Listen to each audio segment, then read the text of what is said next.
house, but her uncle owns a few places here in town. William Kent is quite a well-connected man, but I'm afraid to say he's not someone I'd choose to associate with." A picture began to form in Beth's mind. It wasn't a stretch to assume the reason for Josh's panicked call was because he'd gotten caught up in something with the wrong crowd. The murders on the beach were forefront in her thinking. "Please, Josh, I hope to God you've not done something stupid." "Josh isn't a bad person, Sadie," Beth said, more to convince herself than the old lady before her.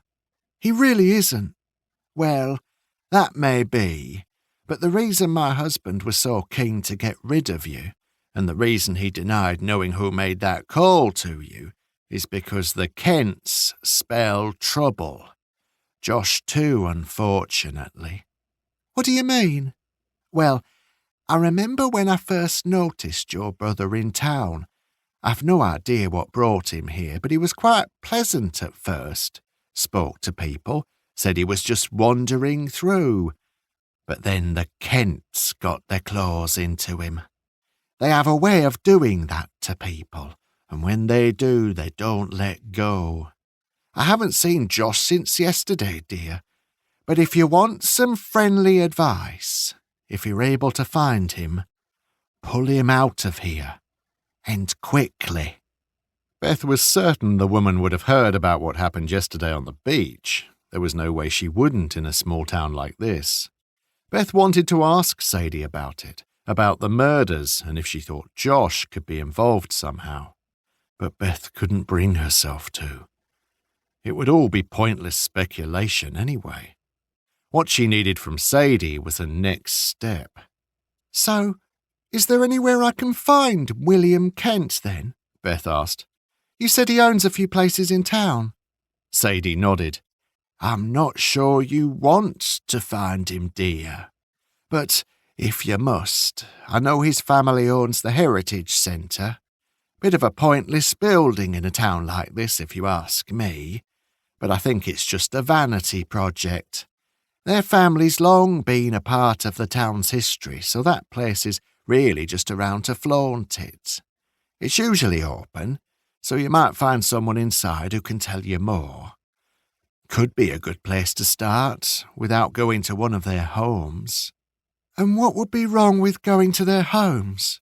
Sadie smiled, but it was devoid of humour. "Their estate is protected by a security wall, and is a little isolated. The Heritage Centre would be a little more public. Less could go wrong, if you take my meaning." Beth did take her meaning, but was shocked at what the woman was implying. Just what the hell kind of family had Josh gotten caught up with? "You'll forgive me, Sadie, but this town just gets stranger and stranger." "Well," Sadie replied, "I don't suppose you're wrong. Not that I know any different. I always joke with George that the town was named Netherwell because things here are never well." Beth chuckled a little. "I guess the Heritage Centre is somewhere to start." "Thank you. It's no problem, my dear. I'd tell you not to go, as I really don't think you should, but I can tell you aren't the type to just let things lie. But be careful. I mean that." "I will," Beth said, still a little stunned. Sadie nodded. "Then I'll leave you to it. George needs his breakfast, and if I don't feed him soon, he'll get even more cranky, if you can believe it." Beth wasn't sure she could believe it. The two women said their goodbyes, and Sadie went inside, closing the door behind her. Beth's head was spinning. She'd finally found a lead.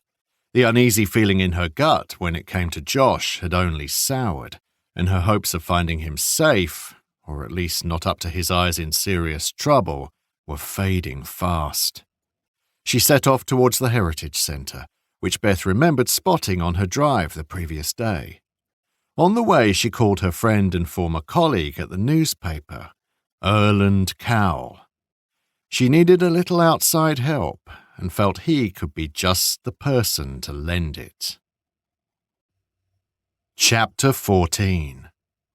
It was a late start for Jim.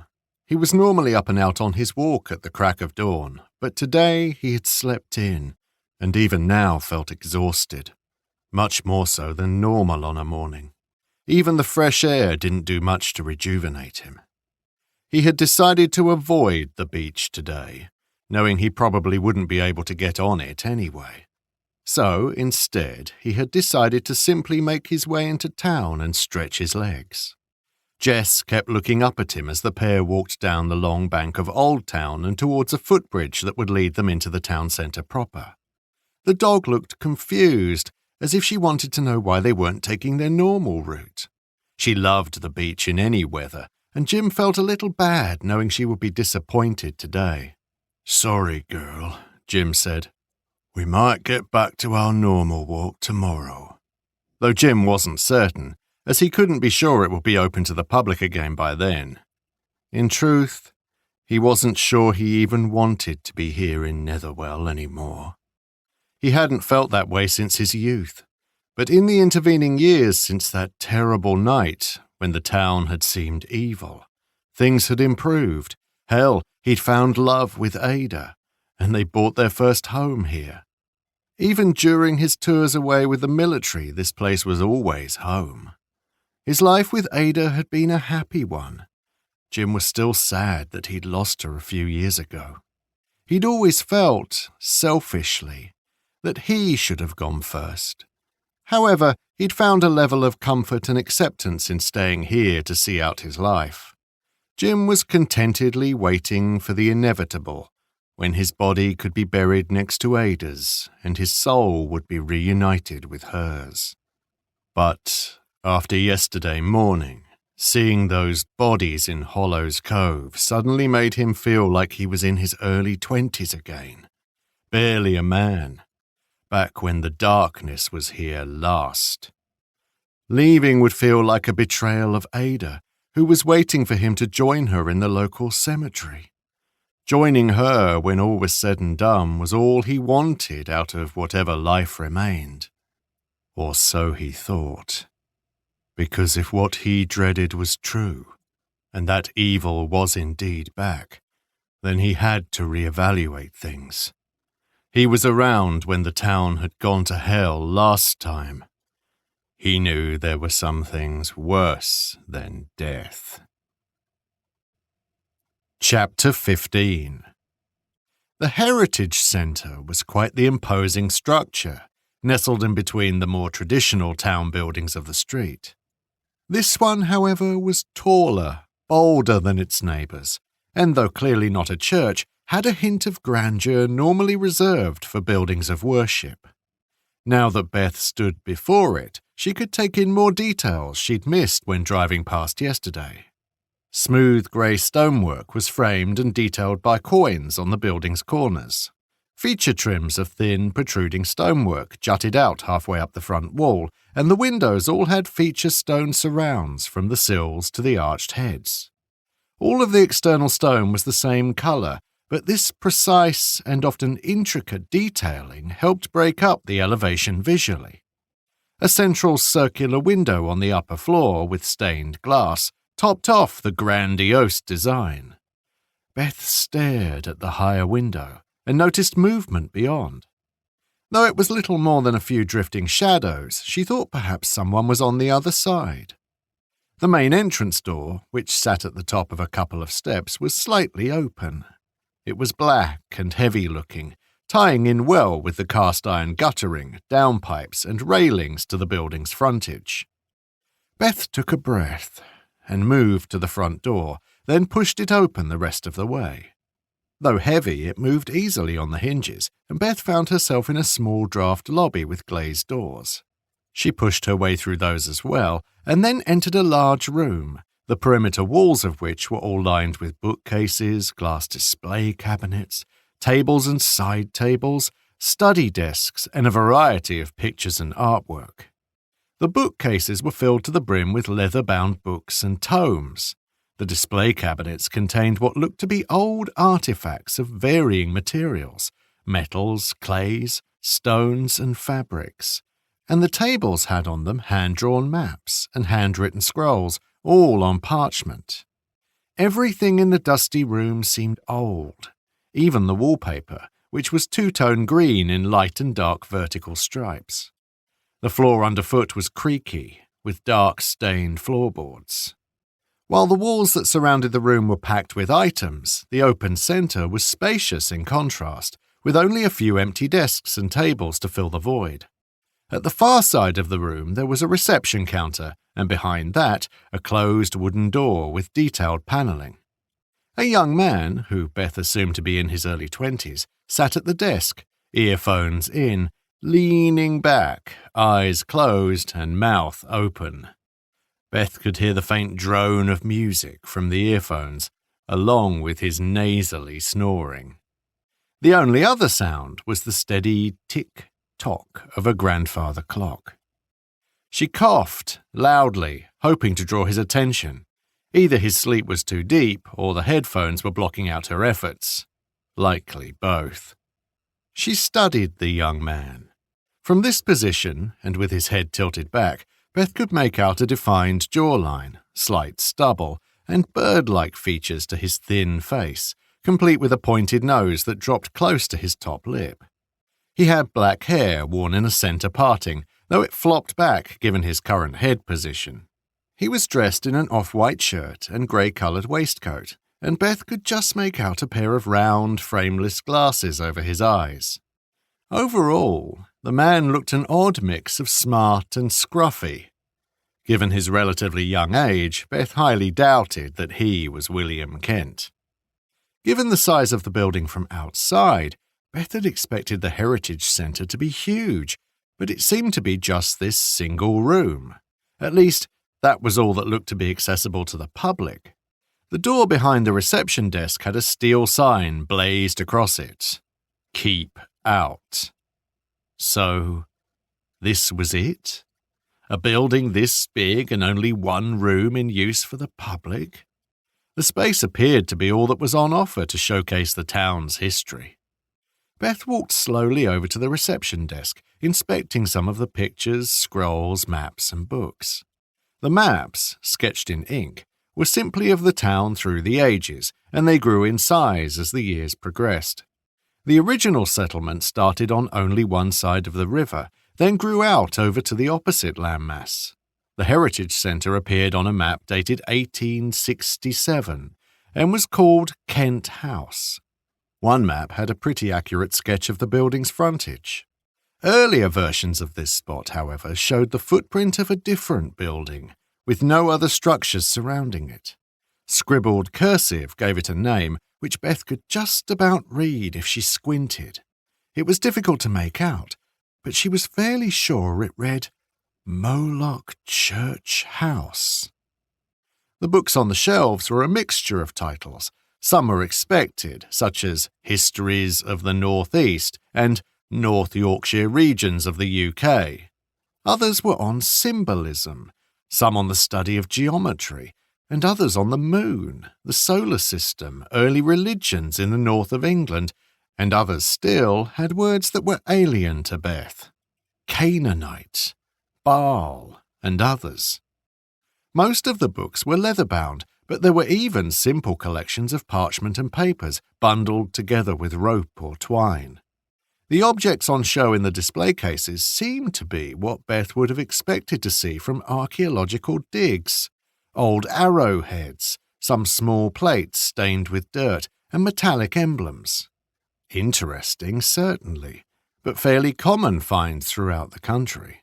Nothing that hadn't been dug up in most towns and cities down the years. There were even a few books on the bloodline of the Kent family, it seemed, and Beth was reminded of Sadie's words earlier in relation to the Heritage Centre. I think it's just a vanity project.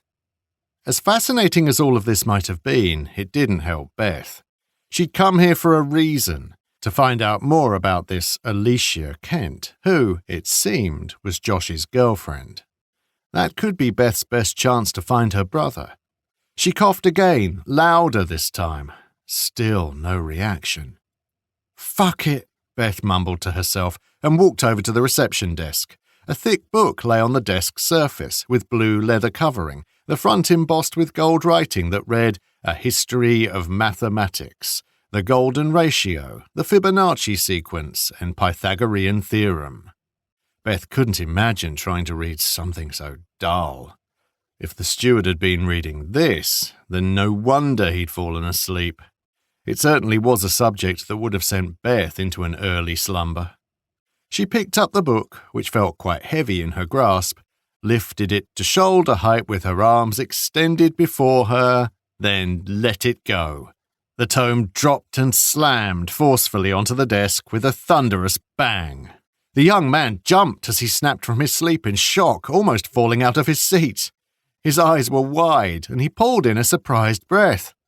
"What the?" was all the man could mutter as he struggled to get his bearings. Eventually, his confused gaze settled on Beth, who stood with her arms folded, though she had an amused smile on her face. "Oh, sorry," he said, composing himself and pulling free of his headphones. He brushed his shirt and waistcoat down and then ran a hand through his floppy hair. "That was unprofessional of me." His cheeks flushed red. "It's okay," Beth said. "Reading stuff like that," she nodded to the book she'd just dropped, "would put me to sleep too." "Huh?" The young man looked genuinely confused. Then he looked down to the tome Beth had motioned to. "Oh, I see." He gave a laugh that sounded awfully proper and polite. "I suppose it might seem that way, but it's actually quite fascinating." He shifted uncomfortably in his seat. "Pythagorean theorem? Fascinating? Really?" she chuckled. The red of his cheeks deepened, and the man cast his gaze away from Beth in embarrassment. "Yes, well, I guess it is a bit of an acquired taste, but things like that tend to hold my interest." "If that's true, how come you were asleep?" Beth asked, still smiling. She could tell the young lad wasn't too comfortable talking to a woman, probably not something he did a lot. "Out partying all night last night." "Partying?" Again, he seemed genuinely confused. "Yeah," Beth said. "You know, out getting drunk with friends."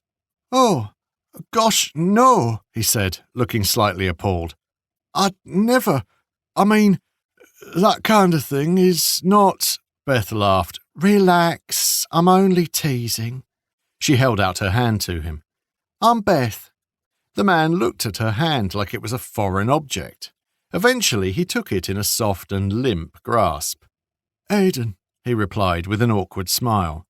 "Pleased to meet you, Aidan," Beth said. "Sorry if I scared you. It probably was a bit much just to get your attention." Aidan shook his head. "Oh, no, the fault was mine. I shouldn't have been sleeping. My apologies." "Don't mention it," Beth said with an amused chuckle. There was a brief silence, which Aidan apparently felt the need to fill. "Can I help you with something?" "Possibly," Beth said, and then proceeded with the story she'd come up with on her walk over from Sadie's house. She didn't know if Aidan was trustworthy, even though he seemed unassuming and socially awkward, and didn't know how much information she would be safe divulging. She'd prepared a story in case she'd met William Kent here, and she hoped that it would act as a cover to help dig up further information without explicitly mentioning Josh. "I'm gathering information for a book I'm writing." "A book on what?" "Netherwell Bay?" Aidan asked with a confused frown. "Not exclusively," she replied. "It's going to be a bit of a guide to lesser-known coastal towns across the country. I've not long been in Netherwell Bay, but it's a fascinating little town. Not many places I've visited have their own heritage centre, so when I learned of this place, I thought it would be perfect for my research. What better place to learn about the town and its history? I assume this centre is open to the public." It is, I guess. I have to admit, though, we don't really get many people in." "Oh, really? Well, in that case, is there any reason to keep it open?" Aidan took a moment. "The owner of the centre, who owns the building itself as well as the collections you see here in this room, feels it's important to preserve the town's history, so this is kind of a labour of love. That works well for me, as it feels a little bit like home for me." Aidan cast a longing gaze around the room. So you've worked here for a while? Beth asked. Not worked. I volunteer, Aidan said. A little bit of a labour of love for me, too. That's nice, Beth replied. Are you related to the owner yourself? Aidan shook his head. I'm not. But you are local? Lived here all your life? Aidan nodded, then narrowed his eyes at her. This feels a little like an interview. Beth laughed. Sorry, that's just the reporter in me coming out. You're a reporter? Aidan asked, his eyes widening a little. Well, I used to be, Beth said. But I've been writing books for a few years now, just eking a living out that way. The royalties aren't great, but it's much more rewarding. Aidan nodded. I see. He studied her, and Beth could tell the man was trying to figure her out, weighing up if he believed her or not. So, Beth said, am I okay to use this place for my research? I guess so, he replied. Everything you see in here can be studied and inspected, but we do insist nothing leaves the site. So you will need to do your research here. Cool.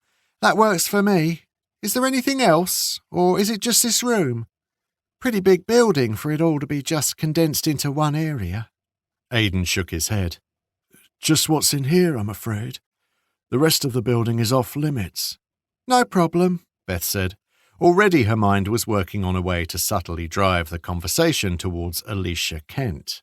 Hopefully she could get Aidan to divulge where the girl lived, if he even knew. Beth, however, didn't get the opportunity, as the front door behind her opened. She turned to see a man enter. His dark, almost soulless eyes immediately landed on Beth. Hello, Mr. Kent, Aidan said. I'd like to meet someone. This is Beth. A smile crossed the man's lips. Good morning, Beth. How can I help you? Chapter 16. Beth left the question hanging in the air. Whoever this Mr. Kent was, William or not, he was an imposing figure, standing over 6 feet tall. At a guess, Beth would have said 6'2", maybe more. He looked to be in his 50s, with brushed-back greying hair that was streaked with a few surviving strands of black. The years had started to sag the skin around his thin face a little, and there were distinct aging lines around his eyes and mouth. However, despite this, he still had traditionally handsome features, a narrow, symmetrical facial shape, high cheekbones, dark eyes, and a healthy tan, as well as a strong posture, with his shoulders thrust back and chest pushed out. His smile was an easy one, revealing perfect white teeth. He had an athletic frame, too, indicating that he either worked out or at least looked after himself. He wore an open blazer with a sky blue shirt beneath. The buttons were not done all the way up, revealing his chest underneath. His clothing reminded Beth of the way her old boss, Mark, used to dress, only this gentleman seemed to pull the style off with ease. The man continued to stare at Beth expectantly, but Aidan answered the question he'd asked. She's in town writing a book, the young man said. Studying coastal towns throughout the country, I believe. Mr. Kent raised an eyebrow. Is that so? How quaint. Who is your publisher? That seemed like a random question, and it threw Beth for a loop. I don't have one as yet. I'm going to shop around when the book's done. The man smiled and nodded. Is that so? Well, how long have you been in Netherworld? Have you found anything of interest yet? Since yesterday, Beth replied. I'm really just getting started, though I'm obviously aware of what people are talking about at the minute, and of the police presence on the beach. Mr. Kent held his smile. Yes. Horrible business, that. His tone, however, was still upbeat and almost jovial, as if the deaths were of little concern or interest. Have you heard anything about it? Beth asked. Apparently a number of people have been killed. He simply shrugged. I believe there's been a statement by the police indicating they're investigating an incident, but they haven't released much more detail than that as yet. Beth made a mental note to follow up with that, as she hadn't been aware of any statement, although she hadn't checked any of the news websites that morning either. "Truly horrible," Beth said, trying her best to sound sincere. "Something to include in your book, though, eh? Quite fortunate timing, if you look at it that way." "That's not really the angle I'm going for with the book. It's more of a travel piece." "Well, we don't get a lot of tourists here," Mr. Kent said. "Despite its rich and interesting history, the town seems to be dying. Has been for a number of years now." "That's sad," Beth replied. "But what's so interesting about the history of Netherwell Bay?" Beth was padding for time, trying to draw the conversation out a little without giving anything away. "Oh, where to start? It would take me a whole afternoon just to cover the bullet points, I'm afraid," he said. "Well, I have the time." "I don't, I'm afraid.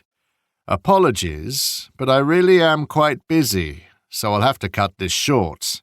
"No problem," Beth said. "Thank you for your time, anyway. Mr. Kent, was it?" He nodded. "Yes, William Kent. It was him." "Pleased to meet you," Beth said, and held out a hand. William simply left it hanging and kept his eyes on hers. Beth slowly and awkwardly withdrew the gesture. "Would it be okay if I looked around here? Aidan said this centre was open to the public." "Ordinarily, yes," William replied, "but not today. I'm going to have to close the centre." "Oh?" "Yes, something has come up." "Can't Aidan watch the place for you? That's what he was doing anyway." William Kent's face clouded in an instant. "I'm in need of Mr. Chambers' assistance. The Heritage Centre will be closed for the rest of the day. Come back another time." His tone was short and curt. Beth knew immediately that questioning the man had been a mistake. "Understood," Beth said, feeling the opportunity of getting closer to Josh slip away. However, she didn't want to push things too much. "I'll leave you to it." Beth then started to walk from the building, holding her breath as she passed William. For some reason, she half expected him to reach out and suddenly grab her. He didn't grab her, though he did stare at her, unblinking until she reached the door. "Can I ask a quick question?" she said, deciding to push something that had been bugging her. William Kent didn't verbally approve the request, but raised his eyebrows, which Beth took as a sign to proceed. "A lot of the books on the shelves here," she motioned to the shelves around the room. "Many of them seem to cover rather odd subjects. Mathematics and geometry and things like that." "Yes," William replied impatiently. "Well, what's the connection? Why have these kinds of books displayed in a place that's supposed to cover the history of your town?" William sighed and pinched the bridge of his nose in exasperation. He didn't look amused.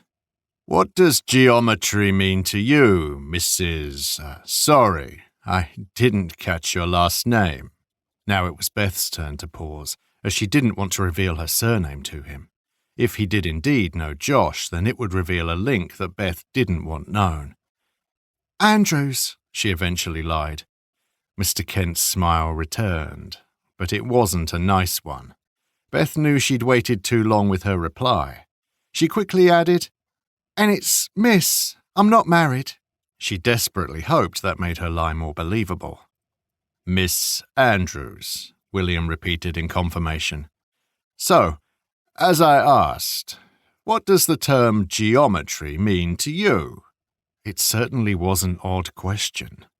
"The same as it means to anyone else, I assume," Beth replied. "Spaces, shapes, patterns, that kind of thing." William shook his head, looking disappointed, even annoyed. "That is an incredibly simplistic explanation, if you don't mind me saying, Miss Andrews." "To be expected, I suppose." "What do you mean by that?" "Precisely what I say. Now, I think we're finished here. If you don't mind," he then nodded towards the door behind her. Beth didn't give any response and simply turned away. However, it didn't seem that William Kent was quite finished yet. "Your accent," he said, just as Beth was reaching the door. She turned back. What of it? Not a local one. She was getting tired of hearing that. No, it isn't. Is that important? William Kent shrugged. Not really. Probably just a coincidence. What do you mean? She asked. Nothing much. I just know someone else with a similar twang, is all. And, if I'm honest, you have a look of him. Beth felt a chill run up her spine. Not sure what you mean, she said. I'm sure you don't. Now, if you don't mind, I must ask you to leave, Miss Andrews. Chapter 17. Beth walked quickly away from the Heritage Centre. She felt her skin flush with anger and annoyance at how stupid and reckless she'd been. William Kent knew Josh, and now he'd obviously figured out there was a link between Josh and Beth. The older man was clearly smart. While Beth had been trying to play him to gain information, he'd turned that on its head. William had simply returned to his premises, found a strange lady there, and quickly and efficiently sussed her out. Beth, however, still had nothing. Well, not quite nothing. She now knew for certain that there was a link between William Kent and Josh. William had made that perfectly obvious with his less-than-veiled insinuation. The question still remained. If Josh was still alive, then why had he been so scared yesterday? Beth just prayed he hadn't done something that couldn't be undone. She was unconsciously moving back to the centre of town, lost in her own frantic thoughts, when a conversation between an elderly couple drew her attention. You're being ridiculous, Brian, the lady said. Same as you were last night when you woke me up at a stupid hour. It's your medication, I'm telling you. It isn't, the gentleman said defiantly. I know what I saw. They'd been slowly walking in the opposite direction as Beth, but on the same side of the road, so she was close to them as they passed each other. The words from the old man had caught Beth's attention, and she stopped and watched the old couple shuffle their way past. They were carrying a few bags between them, and he was wearing a cotton beige coat and flat cap. She was dressed in a blue shawl and ankle-length navy skirt. The man reminded Beth of Droopy the dog, with a long, tired face. The old woman saw Beth staring and stopped. See, she said to her husband, that young lass there thinks we're crazy. Don't care, the man said. I saw it. I'm telling you, I saw it. His voice, though defiant, had a certain fearful edge to it. Don't mind him, dear, the old lady said to Beth. Don't know how much you heard, but the old fool is just getting confused. He had a bad dream he thinks was real. Normally, Beth would have given the bickering pair their own space and not really listened to what had been said. But given what she'd seen since her arrival in town, how could the conversation not spark her interest? What was it you think you saw? Beth asked without really thinking. It was none of her business, of course, but she'd asked anyway. You don't want to know, the woman said, shaking her head. Out at sea, last night, the man began, and Beth felt her heart seize, remembering her own experience. There was something out there. Can't really explain what. A monstrous thing. The poor old man seemed to be shaking at his recollection, and Beth, feeling fear rise in herself, could fully understand why. Could it be? Had someone else seen the same thing she had? You're a bloody fool, the woman repeated. He had a dream, brought on by his heart tablets. Couldn't tell the difference between what was real and what wasn't. Woke me up at an ungodly hour, clutching his chest and looking white as a sheet. Thought he was having another heart attack, I did. I saw it, the man insisted. Well, there was nothing there when I looked, the woman stated, and nothing at all. I saw it, he repeated, and Beth could hear the pain and confusion in his voice. There was wavering and doubt and the questioning of his own sanity. It was something Beth had experienced herself recently. Do you live up on the cliff, near the Overview Lodge? Both sets of eyes went wide. "Yes," the man replied, nodding enthusiastically. "How the devil did you know that?" the woman asked. Then the man's face dropped in realization. "You saw it too, didn't you?" Beth didn't reply at first, feeling like a rabbit caught in headlights as both the old woman and her husband stared back at her expectantly. The old man almost looked hopeful.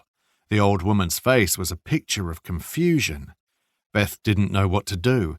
If she corroborated the old man's story, then that was admitting that the thing out at sea, the towering, nightmarish behemoth, might have been real. Her mind wasn't ready to accept that. Also, would it really help the old man? But if she denied it, then it might plunge the gentleman back into swirling confusion and self-doubt, something Beth knew all too well since arriving in Netherwell Bay. The tapping figure in the window and those infantile abominations on the beach both flicked into her mind. Beth shook her head. Her decision was made. "Sorry, I didn't see anything," she said. "How did you know where we lived then?" the woman asked. "Lucky guess," Beth said. She suddenly wanted to be away from the two of them, not through any dislike of them, but because she was struggling to come to terms with the fact someone else had seen the same thing she had. It made her head spin, so she turned and walked away from the confused couple. "You did see it," the old man called after her, but Beth ignored him. "I know you did. I ain't crazy. Something is going on here. Something is wrong." Though she didn't reply, Beth couldn't disagree with the man. She then heard her mobile phone start to ring and retrieved it from her pocket, welcoming the distraction. It was Erland. Chapter 18. "Hey," Beth answered the call. "What have you got for me?" She tried to keep her voice even and calm, which took effort. "Well," Erland replied, "I still don't know what you're doing all that way up north, but you've landed in the middle of something, that's for sure." After speaking with Sadie Orson earlier, Beth had called her friend, hoping for a favour, to try and find out anything he could about the recent murders in town.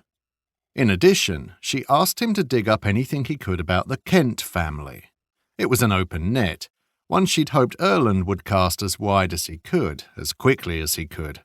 He'd been confused as hell at her request, of course, and had instead wanted to make sure Beth was okay after her sudden departure from the paper. She'd insisted she was fine, but said that she really needed his help.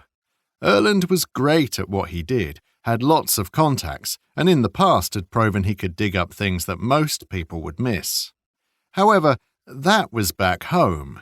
Netherwell Bay was a long way away, and Erland's connections wouldn't likely extend this far. Still, Beth needed all she could get. "Go on," Beth said, keen to hear what her friend had dug up. "Well, there isn't much to know, but the local police up there have put out an official statement. They say they're investigating an incident at a cave, but as yet haven't given any indication as to what that incident might be. So, not a lot of help there. But I do know a couple of reporters in the northeast, and one of them knows a journalist near Netherwell, just a few towns over. He has a connection within the police force up there. There's a lot of buzz over the story. Problem is, the paper this journalist subcontracts for can't run anything major yet, as nothing's corroborated." Beth understood, and actually appreciated the publication's morals and patience, something her old boss didn't have any of.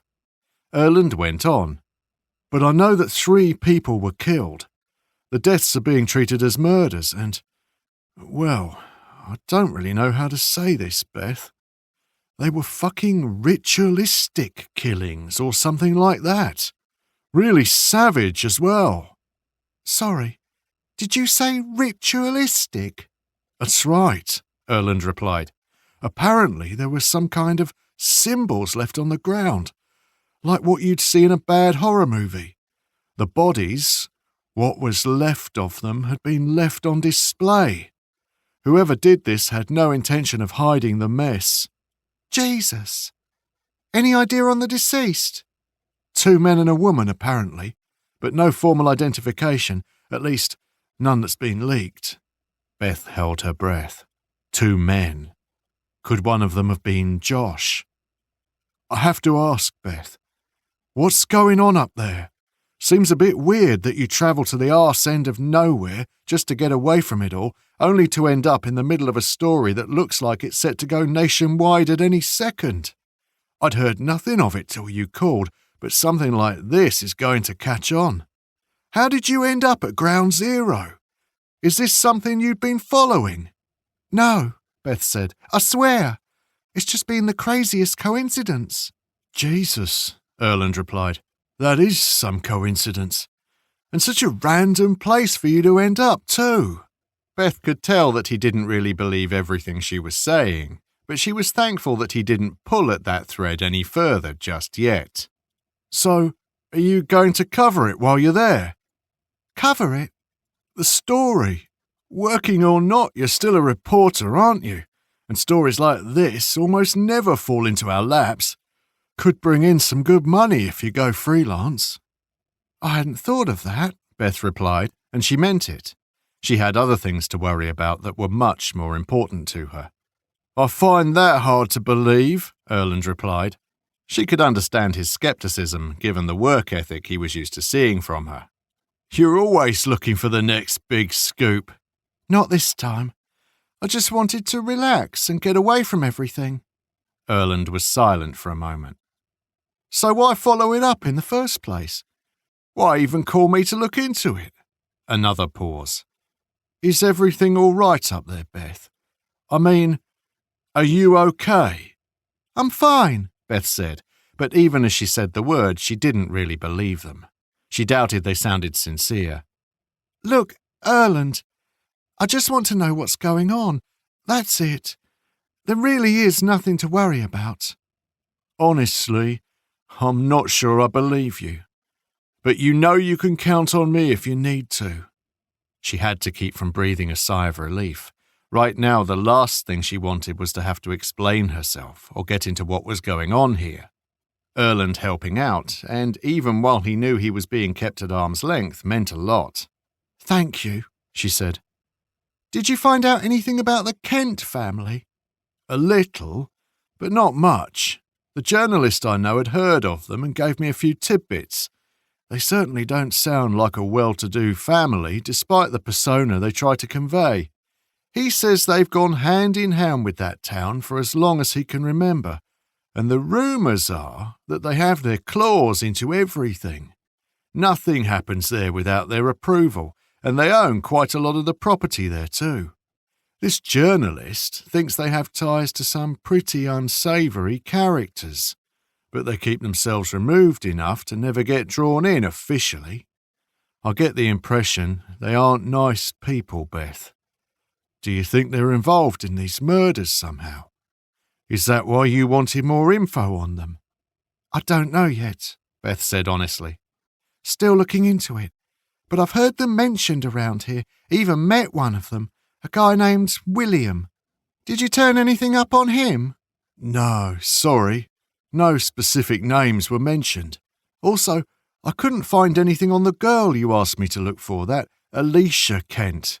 But with a little more time, I think I might be able to find something. Want me to keep looking? Couldn't hurt, Beth said. You still aren't going to tell me why you want to find her specifically, are you? Beth gave a pause before answering. Sorry, was all she said. Christ, Erland sighed in response. I really don't like this, Beth. It'll be fine, she said.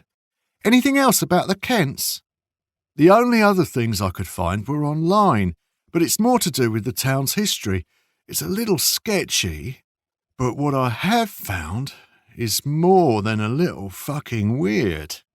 That seemed in line with Beth's experience of this place so far, and she was less than surprised. Okay, what have you found? Well, there've been a few, how do I put this, events over the years.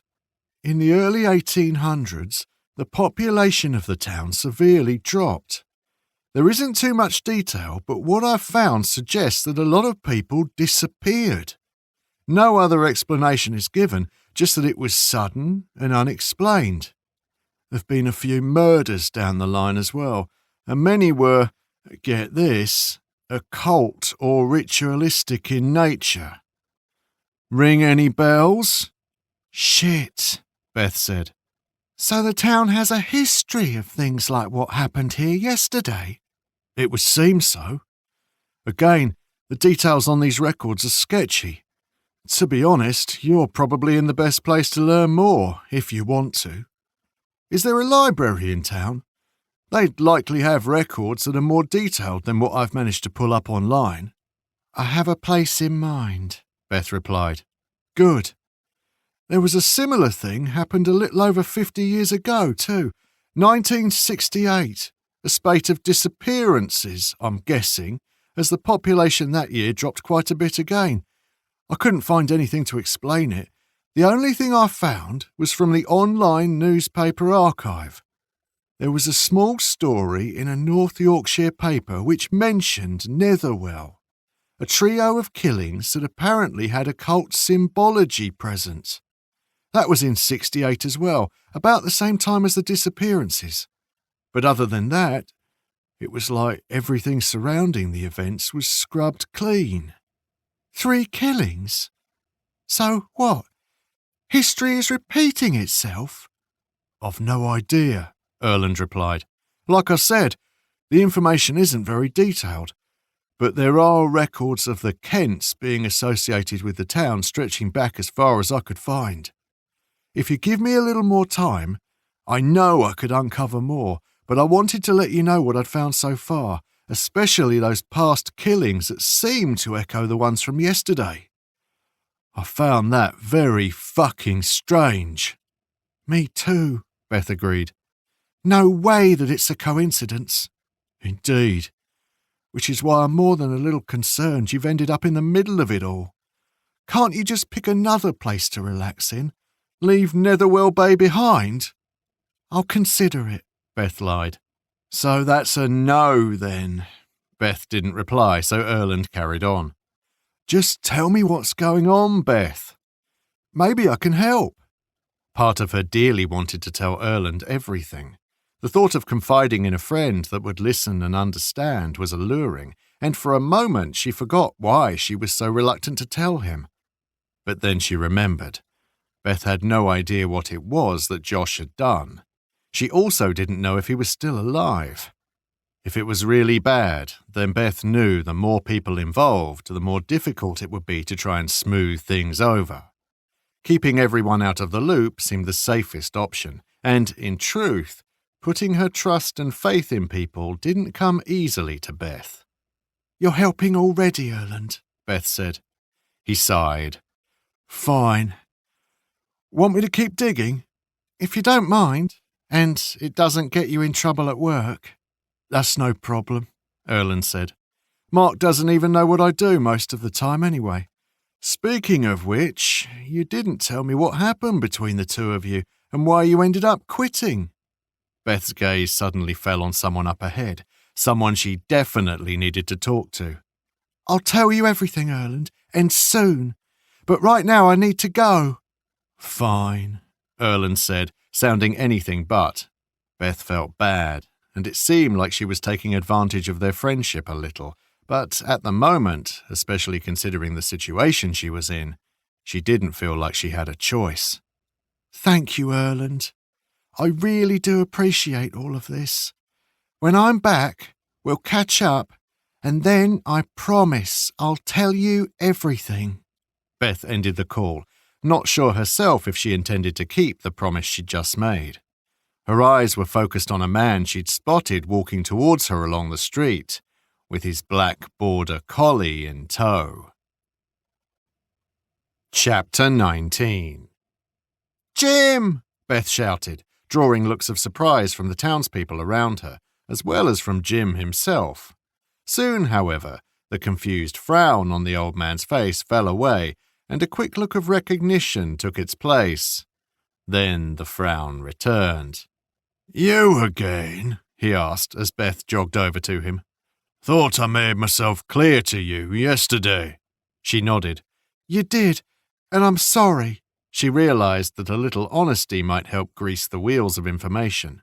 All Beth had to go on was her gut, and she felt confident Jim was a good person at heart. Look, you were right yesterday.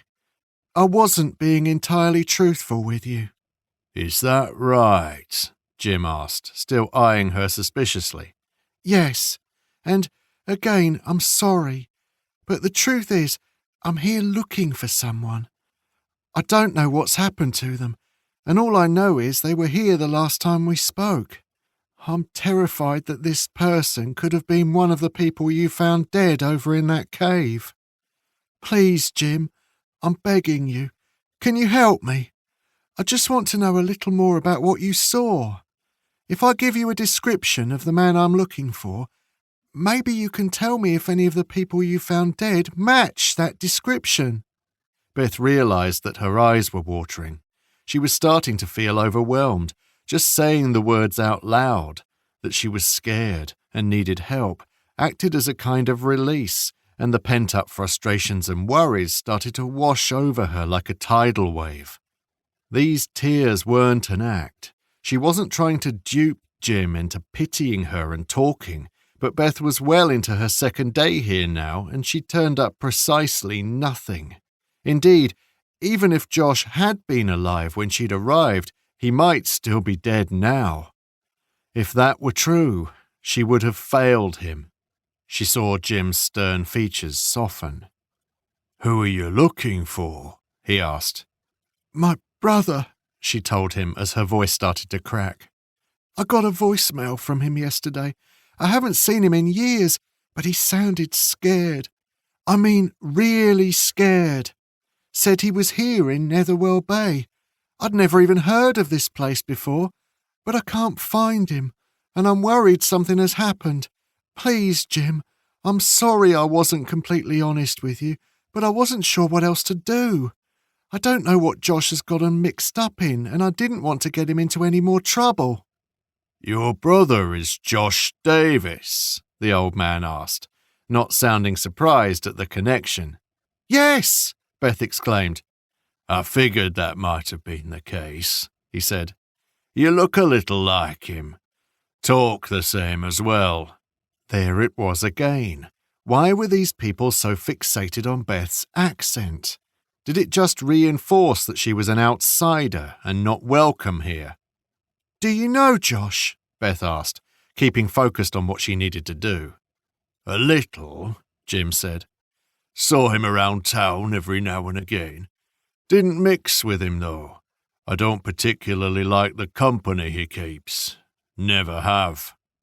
The Kents? Beth asked.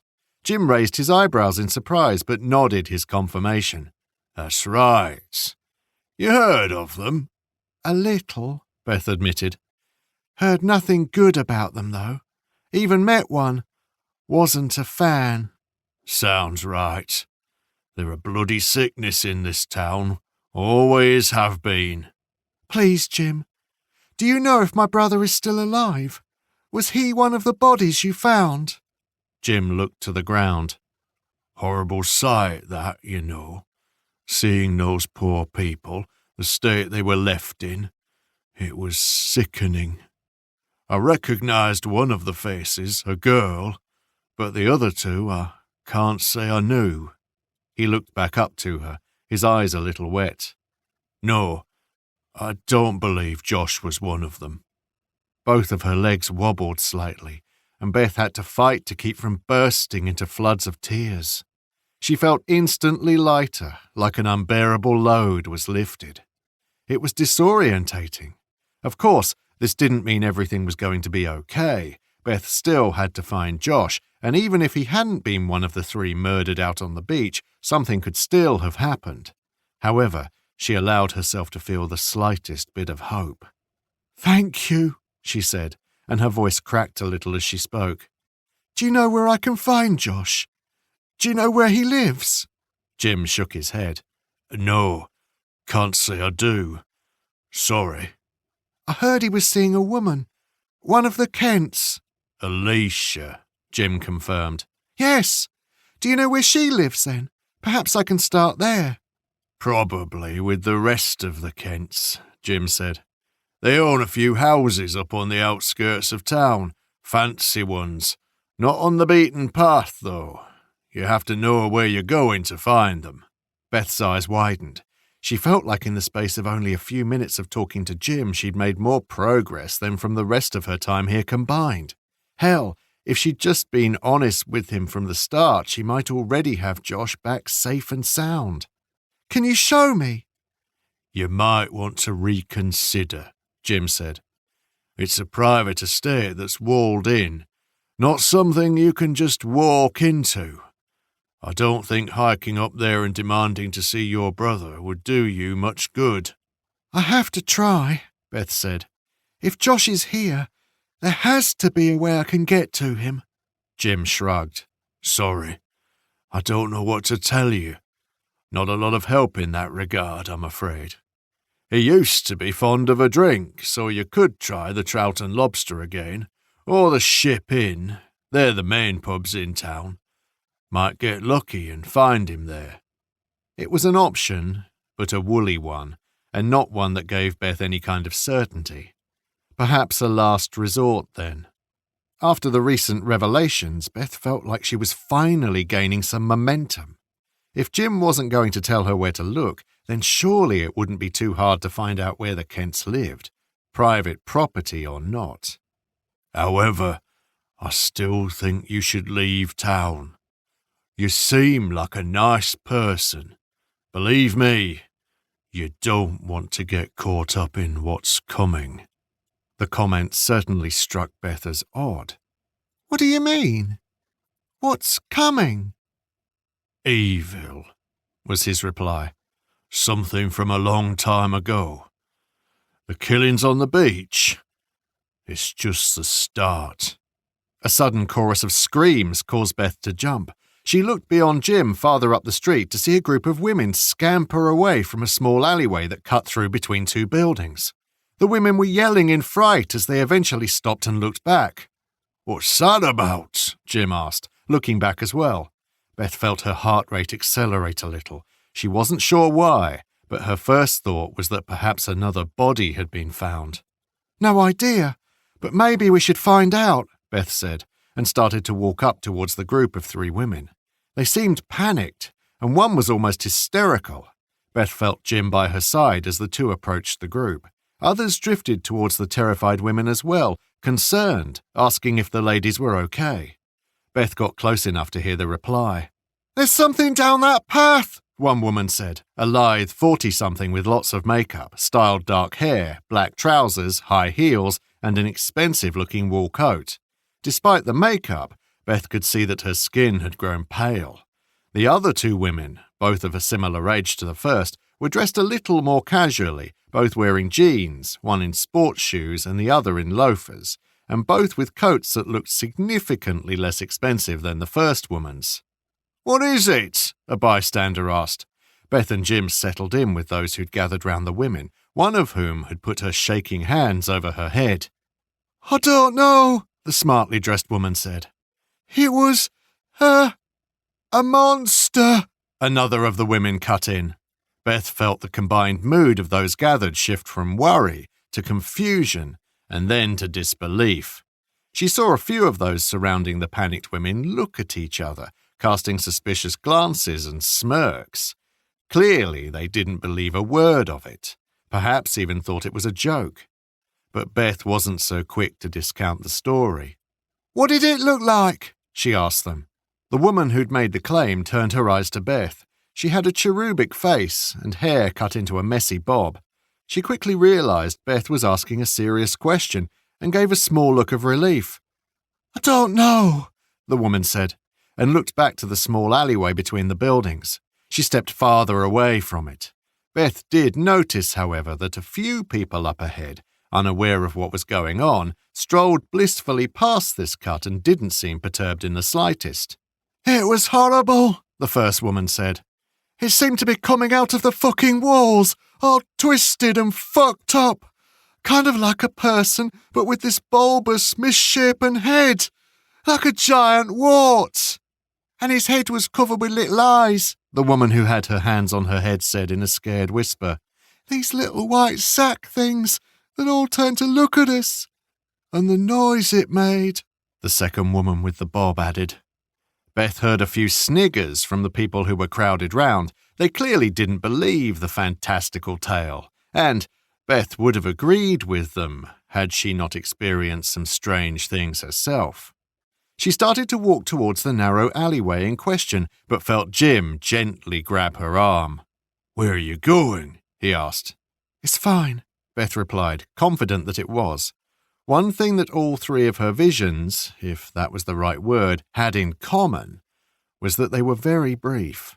Once they were seen, the horrific abominations quickly vanished, and up until she'd overheard the old couple talking a little earlier, Beth had been convinced these things were all in her head, witnessed by her and her alone.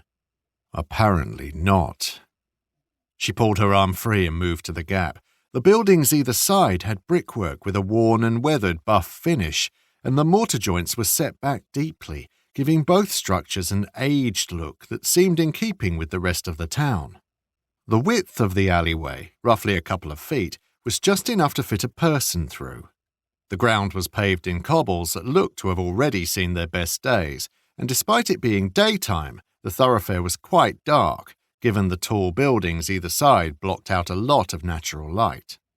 It reminded Beth of the small nooks and alleyways that Victorian London was famous for. Even with people around her, it seemed like an ominous little shortcut. But one thing was certain, there was no monster here. "Nothing," Jim said, appearing beside her. "It would seem not." "Maybe they got confused. Saw a shadow or something." "It was a pretty detailed description for a shadow." "Then maybe they're nuts." "All three of them?" "Could be. Or maybe they're just looking for attention." What Jim was saying made sense and was the way a rational mind should be thinking. Before yesterday, Beth would have agreed with him. However, there was something in Jim's tone, a hint of doubt, that seemed like he was saying the words without really believing them. Thanks for staying with us. Before we continue, take a minute to enjoy some peaceful music. This audiobook is our gift to you. No cost, no ads. Let's keep the good vibes going.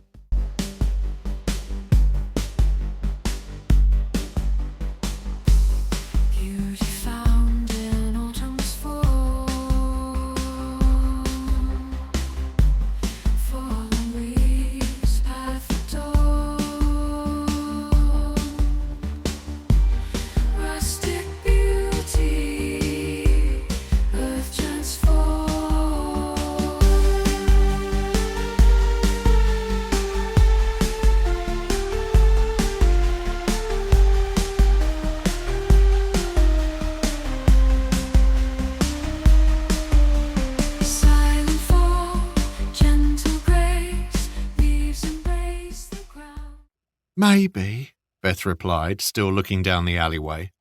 "Maybe not." As she turned, she could see Jim looking at her. His expression seemed odd.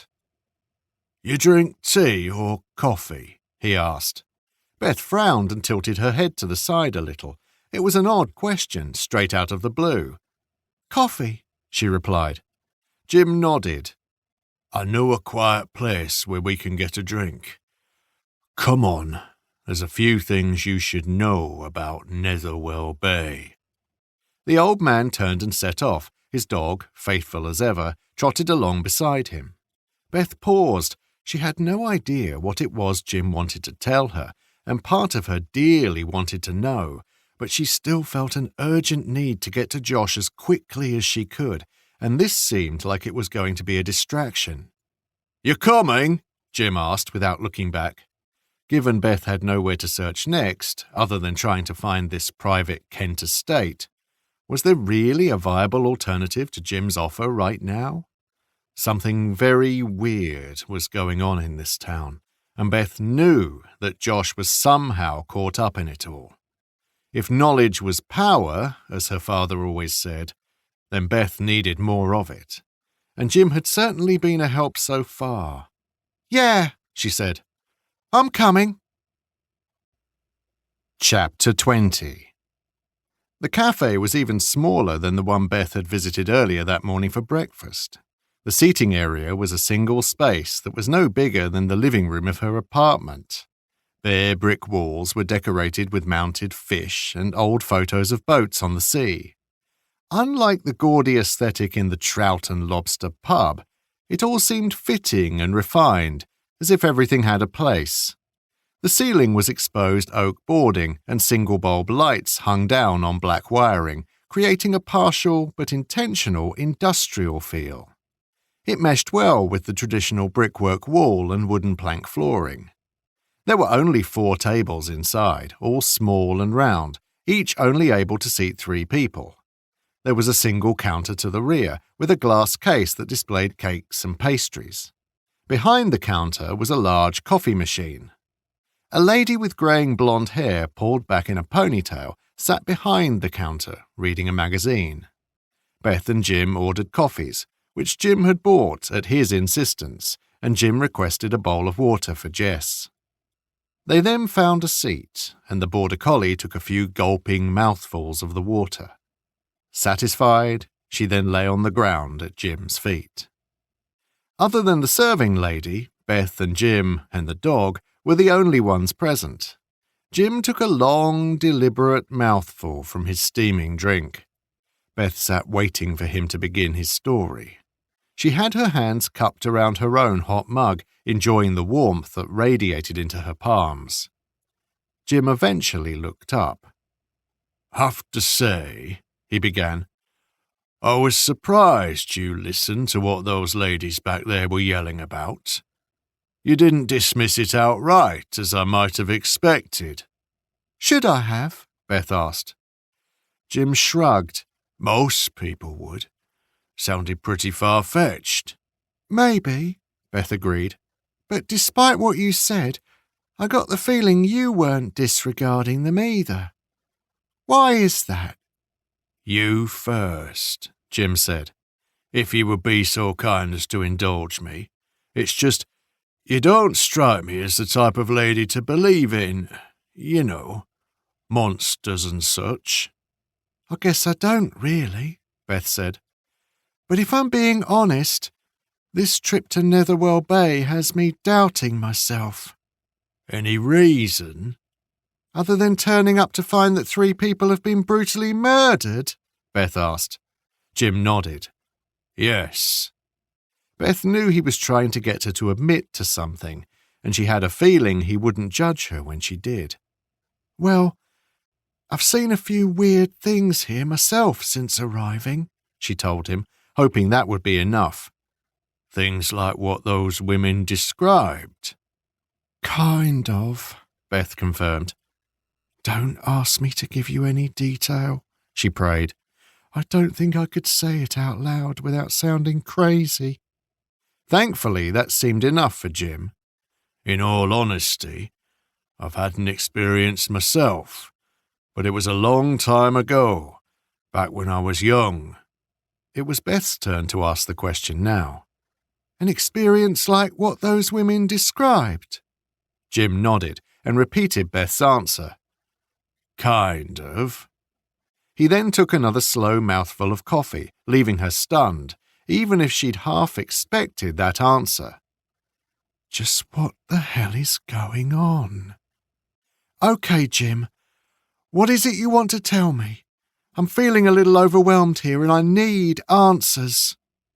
"What I have to tell you won't give you any answers, I'm afraid," he told her.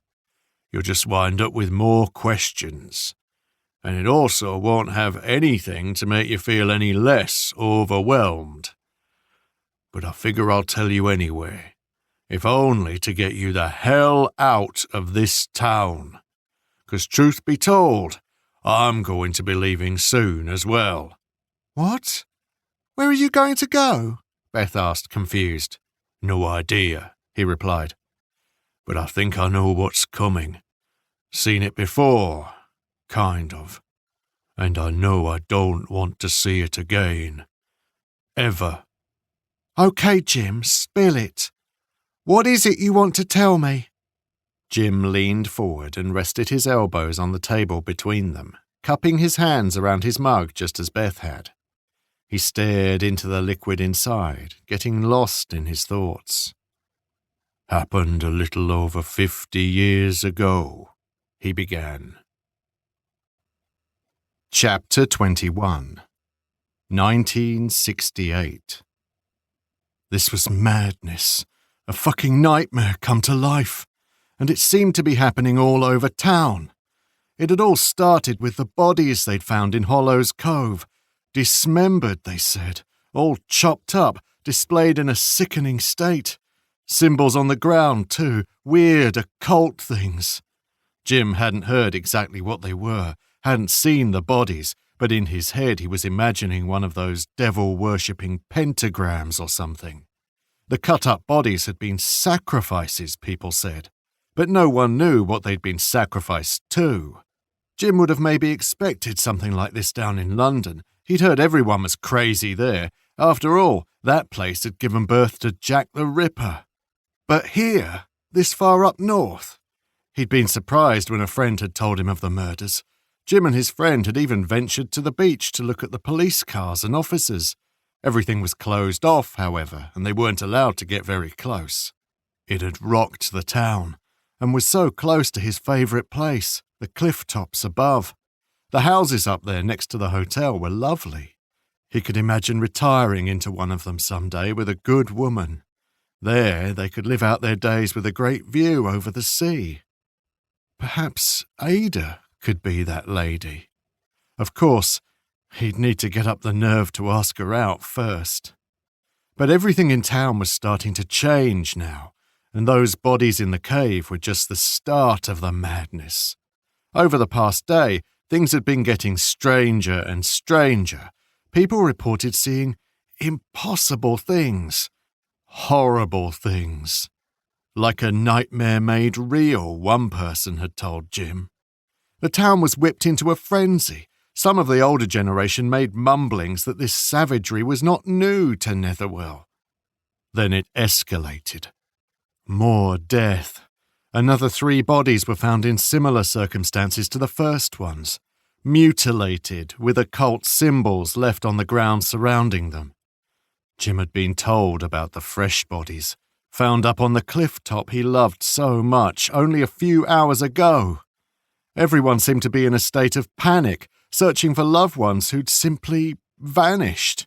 Men, women, and children, gone, no trace left behind. Police swarmed the streets as people called out for their missing family and friends. Then the screaming started.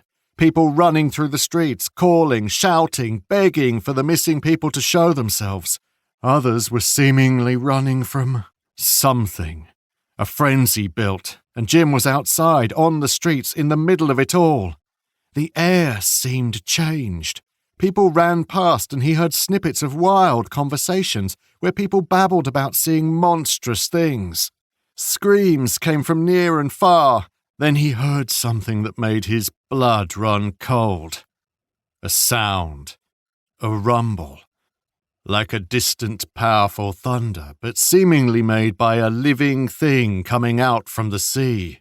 Jim's throat dried up, and everyone around him stopped dead as they looked out to the massive body of water. "What the fuck is that?" someone uttered.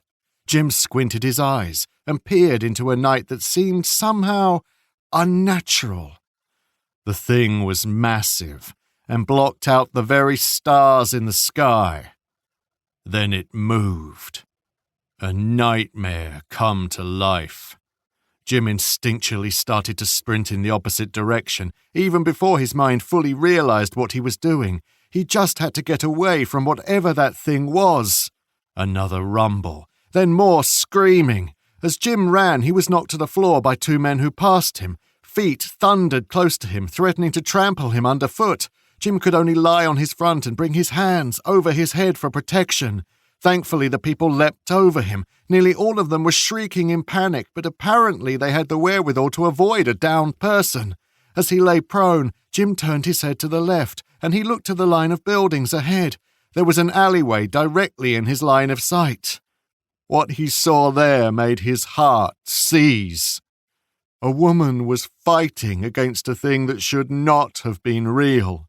It was huge, over 10 feet tall, and had, as far as Jim could tell, grey skin. Its lower half was humanoid in form, but the bulky creature couldn't be mistaken for a person.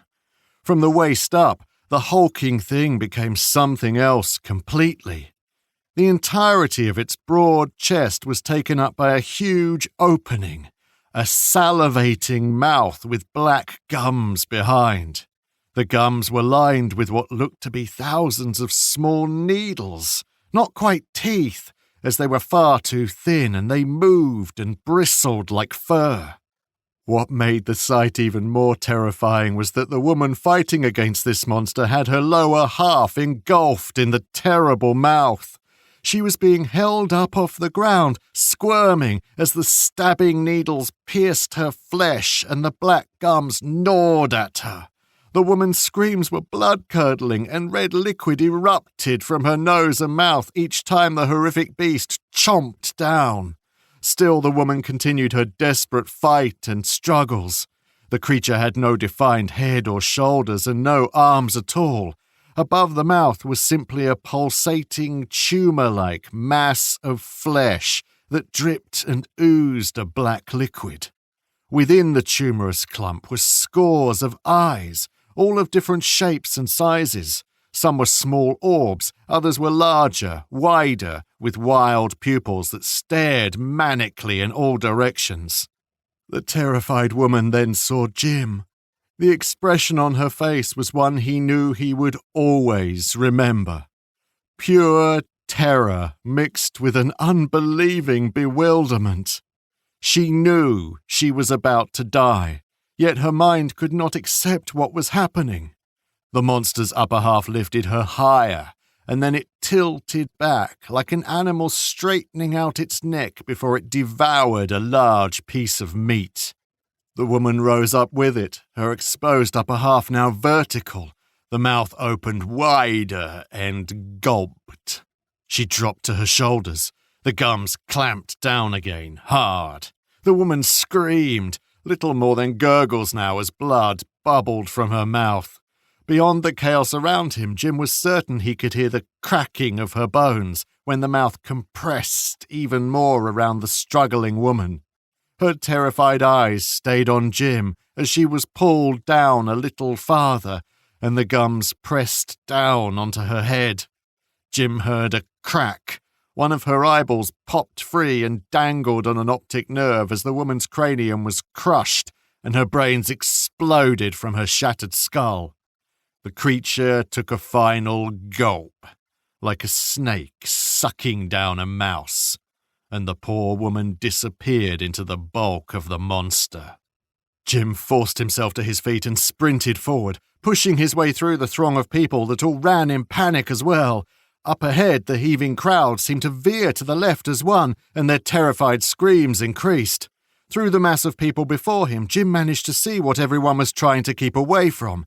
A pack of short but disfigured abominations that had a man pinned down.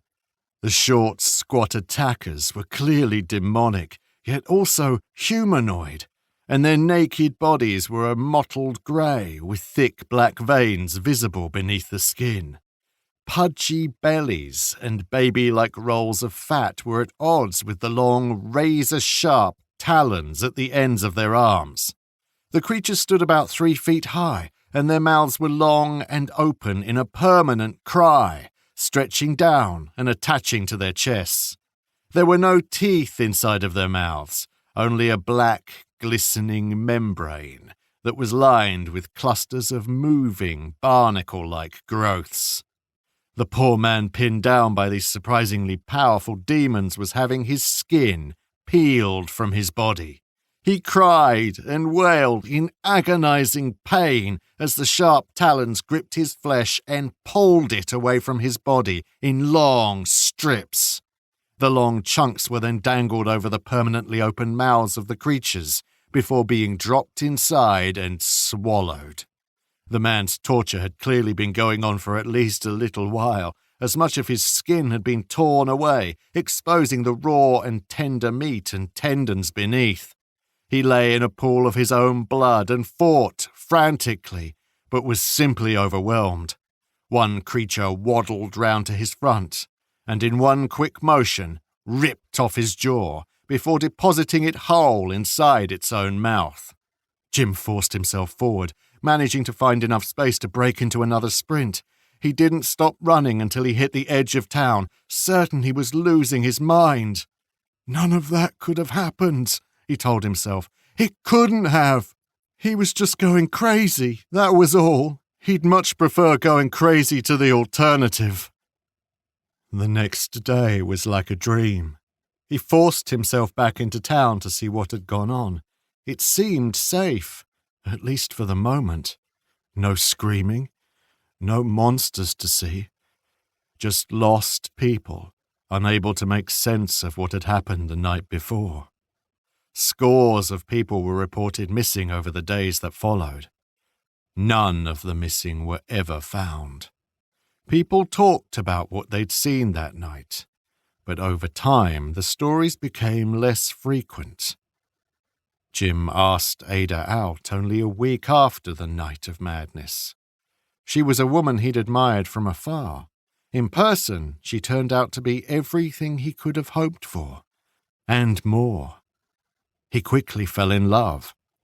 But she couldn't leave town. She had a responsibility to care for her ailing mother, and Jim couldn't leave Ada behind. The two were married within a few years of meeting. They bought their first house together, and even when Jim left on tour with the military, Netherwell Bay was always the home he thought of, because that's where Ada was waiting. Even after her mother died, Ada and Jim didn't leave town. They had built a life there. The night of the disappearances had moved further and further into the past. Nothing like it ever happened again throughout the years they lived together. Some say it hadn't happened at all. Many excuses had been given back in the day, of course. Mass hysteria, shared psychosis, a poisoning of the local water supply that acted as a hallucinogenic, even mass suicide, where many of the townsfolk had supposedly thrown themselves into the sea. And after all the time that had passed, Jim himself started to doubt his memory of that night. Any other explanation, no matter how wild and fanciful, would have made more sense to him than what his eyes had shown him that night. The years continued to roll on. Netherwell Bay was the only home Jim had ever known, and Ada was there with him. They lived a happy life together, and he became certain that nothing like what had happened during that horrible night would ever happen again. It was a legend, relegated to the annals of time. And then, over 50 years later, he'd stumbled upon the remains of 3 people in Hollow's Cove, slaughtered and sacrificed. The terrible but fading memories of that night over 50 years ago had come flooding back. Chapter 22. Present Day. Beth sat in stunned silence at what she'd just heard. She had no clue what to say in response. 1,000 questions seemed to be tumbling through her mind, but none were clear or focused enough to be able to ask. It was all simply a mass of confused noise. "I don't believe it," was all she could say. Though it wasn't quite a statement of fact, she could believe it, if even only a little, considering what she'd experienced herself. Jim let out a humorless chuckle. "Quite the tale, huh?" And you stuck around here for all those years after? Beth asked. Jim nodded. Had to. My Ada was here, and I could never leave her. And as the years went on, that horrible night started to seem like, I dunno, a dream maybe. Nothing like it ever happened again, though there were always stories from people of my generation. A lot of us doubted ourselves. The officials who came to investigate obviously didn't want to hear what we told them, said the disappearances could have been linked to mass suicide or something, said the people had likely been in a cult, not that any bodies were found, and the stories were explained away, something in the water that caused hallucinations and mass panic. As the years go by, you kind of start to believe it, at least on some level. It's a more comforting thought. Ada and I, we were happy here for lots of years. I honestly thought all that, whatever it was in the past. Until yesterday, when I saw those bodies. And now you think it's happening again? Possibly. Back then there were rumours and stories of weird symbols in the cave. Cult-like stuff, you know. Well, that's exactly what I saw yesterday. On the ground, beneath the bodies. There were circles with odd markings in them, weird shapes, though I didn't stick around to take much notice. Knew I needed to get the hell out of there. Jesus, Beth exclaimed. She didn't know what else to say, and finally took a drink of her coffee. Surprisingly, it was delicious, as the one that morning had been as well. A good mix of acidity, sweetness, and bitterness. Netherwell Bay might be fucked up, but it apparently knew good coffee. Can you try and remember what you saw in the cave, Jim? Please. I have a feeling it might be important. Jim shifted uncomfortably in his seat. Jesus. It ain't something I really want to remember. For one, the bodies were all chopped up. Well, maybe that isn't right. Pulled apart is closer to the truth. He took a breath. Didn't exactly seem like clean cuts at those bloody stumps. There were trails of flesh and things. Beth noticed his cheeks pale. She knew talking about the scene had to be hard on him. I'm really sorry you had to see it, Jim, Beth said, and reached out to put a reassuring hand on his. And I know this is difficult. How could it help you, though? Jim asked. It was just a sickening mess. You'd be surprised at what small details can sometimes lead to, and what they can give away. Jim's brow furrowed, and his eyes narrowed. You a copper or something? Beth laughed and shook her head. Journalist. At least I used to be. So, can you think of anything specific there that you saw? Something maybe odd that stood out? He cast her a withering look. Lady, it was all odd. It all stood out. Okay, I get that. But beyond that, I mean, can you think of anything beyond the obvious? Jim shrugged. Not really. The heads had been decapitated and... He closed his eyes tightly as he remembered. I think each of them were put inside of some circle on the ground. Also, whatever sick bastard had done this, they'd left a string of guts, intestines. I don't know, but there was red fleshy string that ran from one circle to the other. Connecting them? Beth asked. Jim nodded, opening his eyes. Yeah. All of them were connected to the others. The heads and circles seemed to be set equally apart, too, so they formed kind of a triangle. The point of it faced towards the back of the cave, towards land, away from the sea. Not sure if that makes a difference. I've no idea, Beth said. But my father always told me that knowledge was power. Over the years, I've learned he was right. I hope that's true. Not that we have a lot to go on. Anything else? Beth asked, not wanting Jim to slow down. Jim sighed, but closed his eyes again. The whole cave was a mess, I can tell you that. Body parts strewn around. Didn't seem to be any order to that. Guts and meat everywhere. I saw limbs. It seemed so savage. The heads and those circles, though, they seemed to have a purpose. The rest was just carnage. Something clicked in Beth's mind.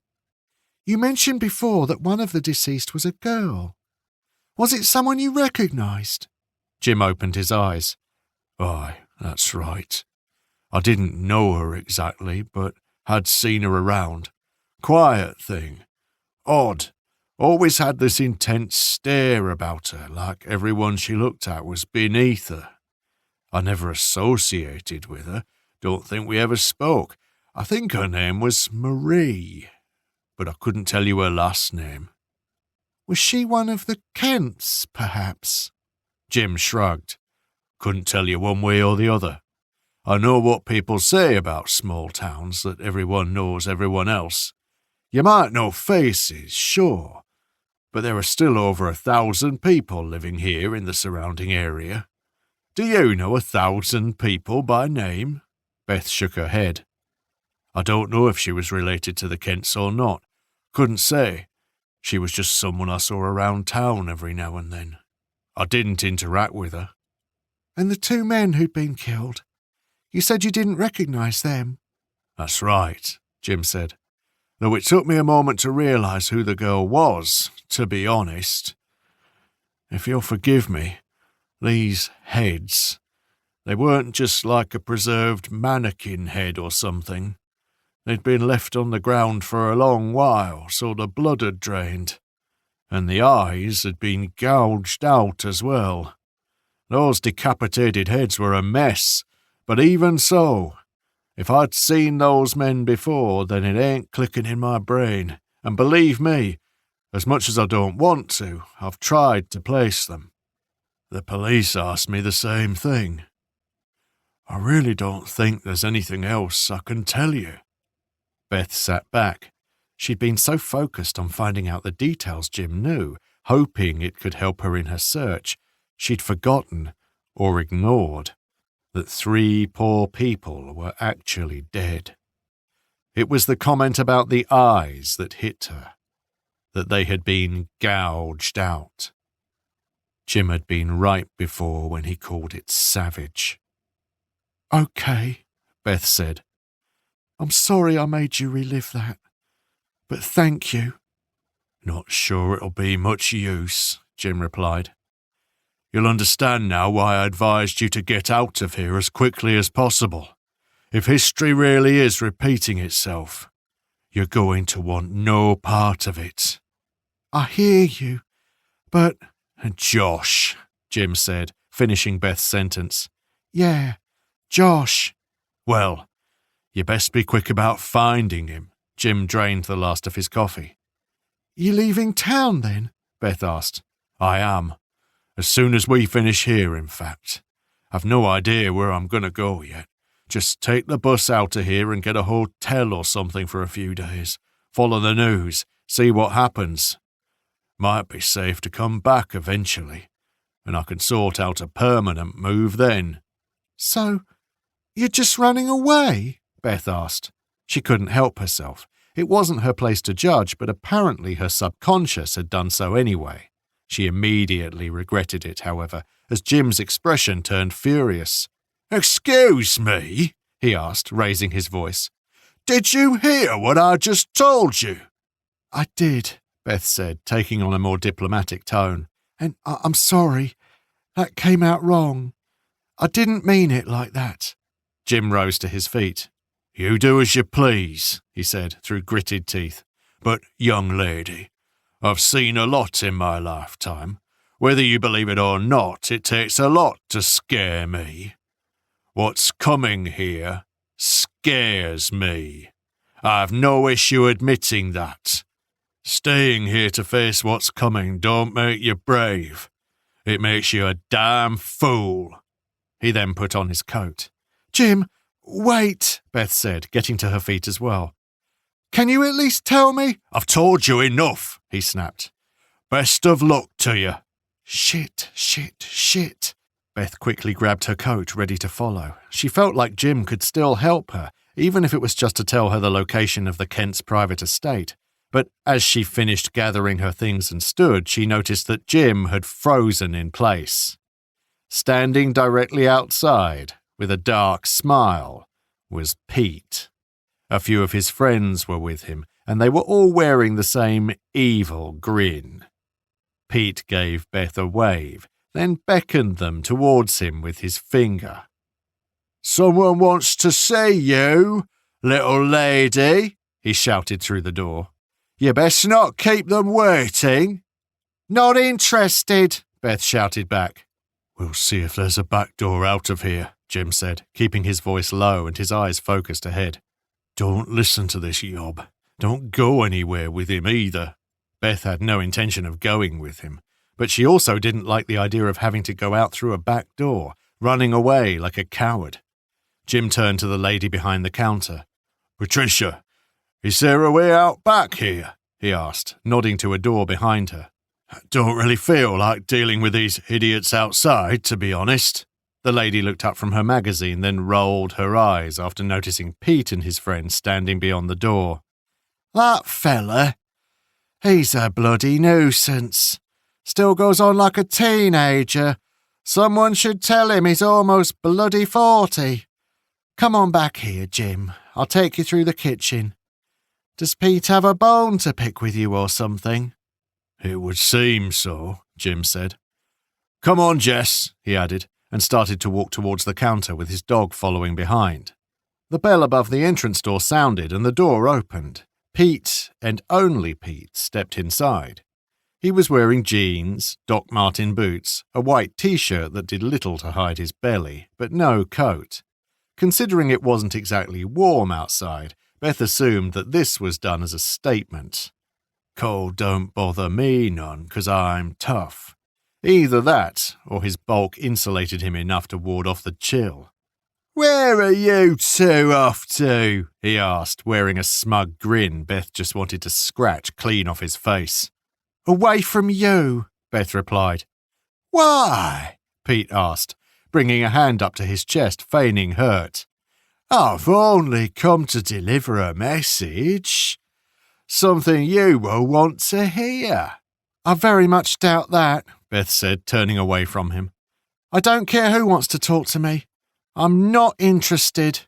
"Shame," Pete said with a shrug. "I'll tell Josh not to expect you then." Chapter 23. "Josh?" Beth asked, quickly turning back around. The self-satisfied grin on Pete's face only intensified. "That's right," he said. "Where is he?" Beth demanded, not trying to hide the sudden anger that hit her. "Tell me." Pete held his hands up defensively and laughed. "Take it easy, sweetheart. He's close by. Come with me and we'll go see him." "Beth," Jim said, resting a hand on her arm, "don't go with him." "You shut your mouth, you old fucker," Pete spat. His grin vanished in an instant, and he bared his teeth in a snarl. "Ain't got nothing to do with you." "Both of you, stop," Patricia shouted from behind Beth. "I'll not have any trouble in here. Pete, go away. I'll call the police if you keep pushing things. You know I'm serious." Pete turned his raging eyes to the cafe's owner. After he stared daggers for a few moments, a smirk returned. "I'm not doing anything to warrant that, Pat," he said. "This lady and I are just talking. I'm passing on a message, is all." "Of course you are," Patricia said, her voice dripping with sarcasm.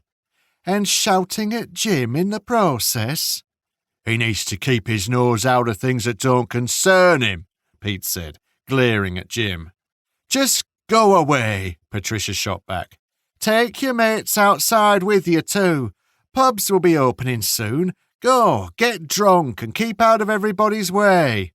Not today, Pete replied. Got business to take care of.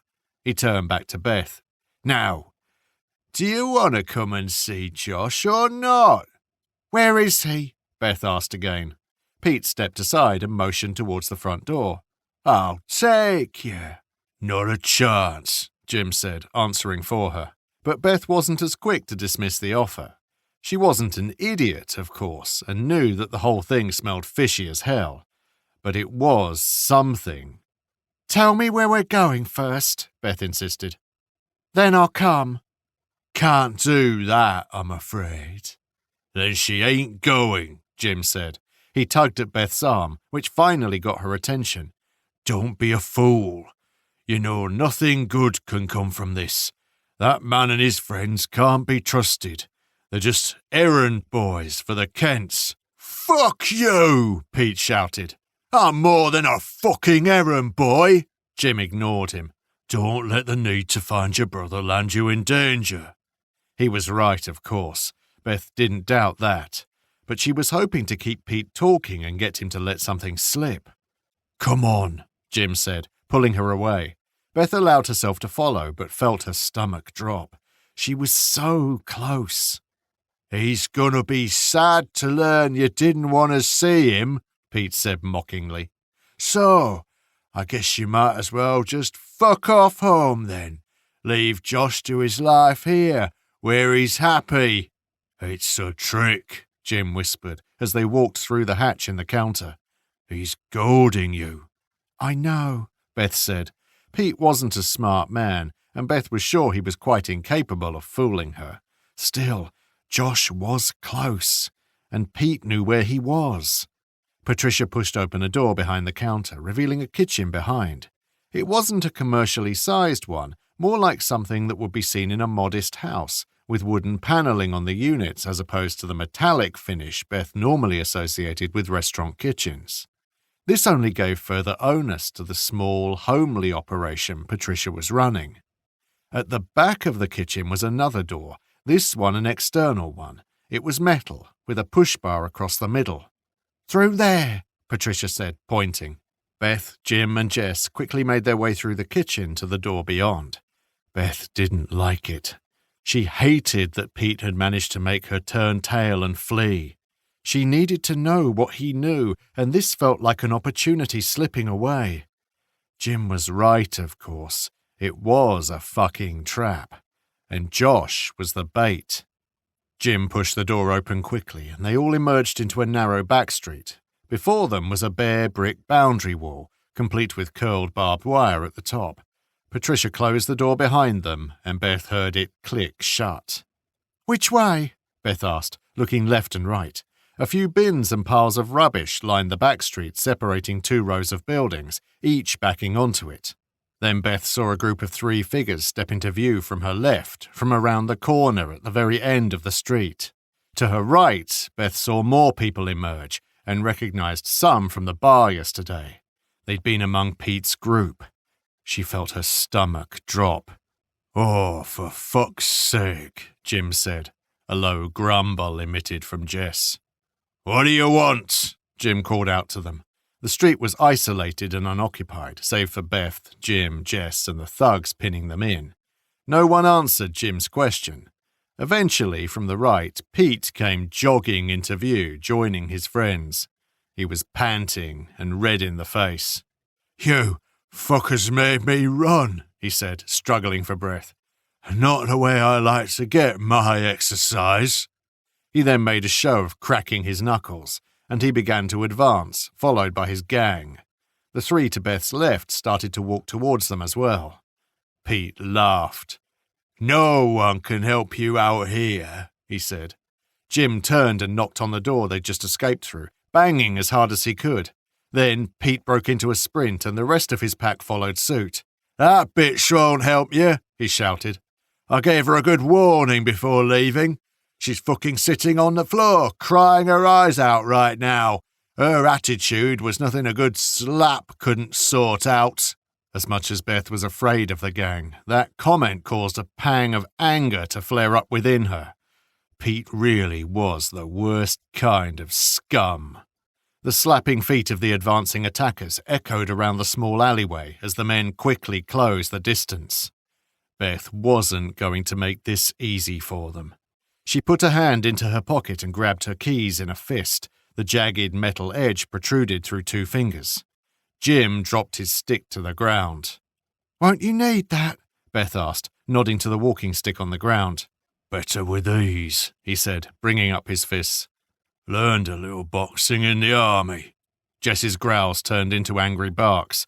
Beth took a breath and readied herself to fight. Chapter 24. At the head of the pack, one man in particular seemed to be making a beeline for Beth. She cowered a little, hoping to lull the attacker into a false sense of security. "Come on then, you fucker!" As soon as the man got close to her, Beth brought out the hand that held her keys and forced the metal edge forward, cutting through the cheek of the shocked thug. There was a little resistance from the flesh at first, then it gave way and split apart. Beth felt a spurt of warm liquid streak across her hand from the wound, and the man went down, screaming. Another, who pushed his way past the first, grabbed her by the throat, and Beth quickly brought her knee up as hard as she could into his groin. He let out a sharp squeal, his eyes went wide, and his grip on her neck slackened. Beth then brought the palm of her hand up into his nose, forcing his head back. Bone and cartilage crunched beneath her driving hand. But 2 others were quickly on her, and in the moment before Beth was tackled to the ground, she caught a glimpse of how Jim and Jess were handling themselves. Jim had one fella down, and the old man's knuckles were streaked with blood. He held a boxer's stance, fists up to his face, eyes focused and determined.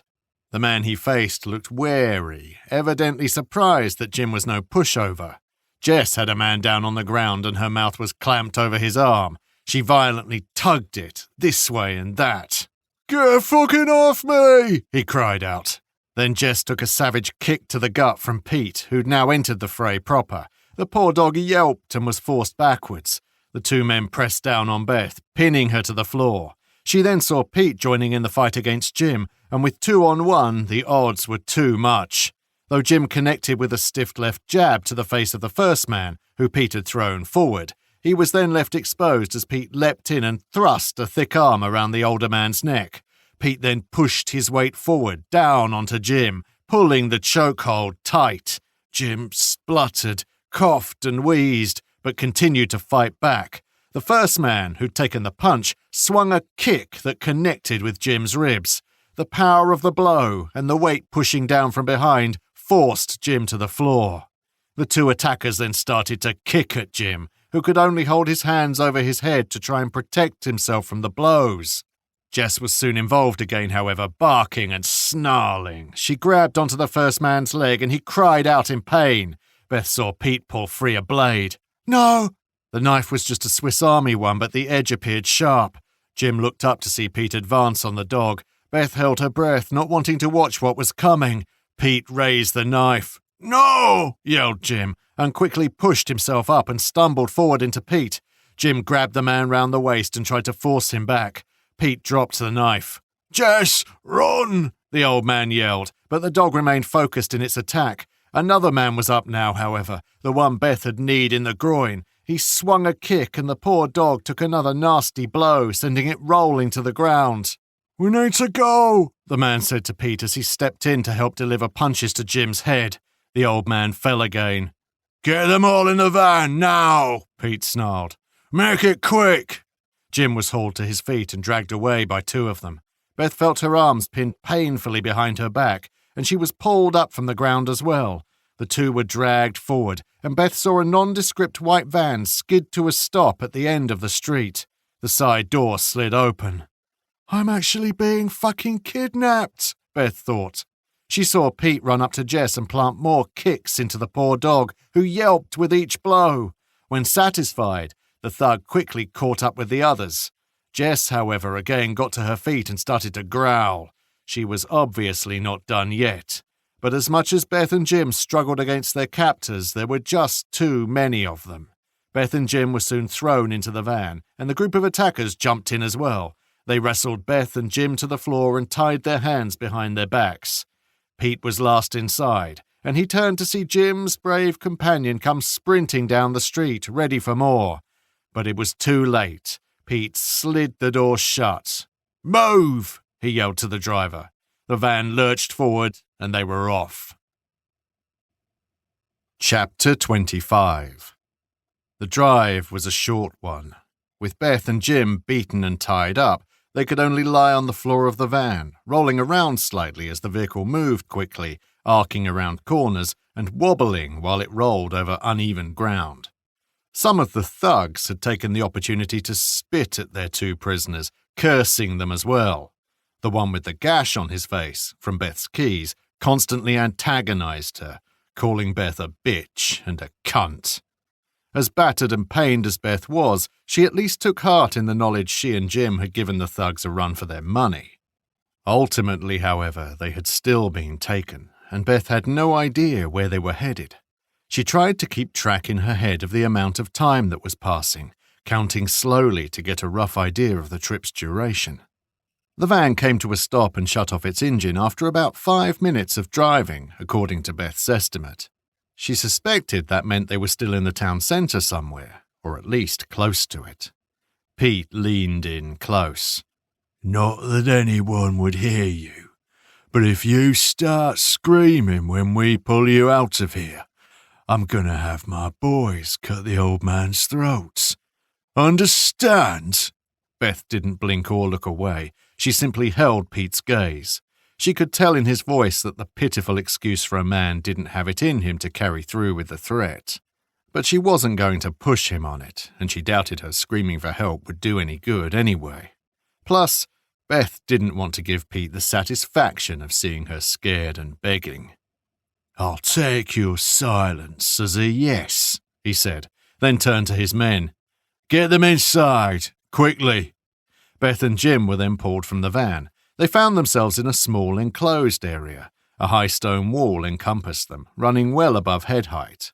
Automated iron gates were closing behind them with a screech. Beth looked up at the building before them, which was clearly the rear of the structure. With its grey and smooth stone blockwork, arched window heads and stone detailing to the corners, Beth knew it to be the Heritage Centre, a place she'd left only a few hours before. The back elevation of the building was similar to the front, only the windows were more numerous. There was also a metal external escape stair that hugged the wall and ran down from a flat section of roof up above. "Josh is in there?" Beth asked. "No questions. You had your chance to come quietly." Beth shrugged. "To be honest, I thought that cutting up your friend's face there," she pointed to the one with the gash in his cheek, "and putting that one down," now she motioned to the one she dropped with a knee to the groin, "would be more fun." "That a fact?" Pete asked with an amused smile. The two men she'd pointed at bristled with anger and embarrassment. "Gotta say, lady, I kinda like you. Liked the look of you when I first saw you, too. But let's be clear.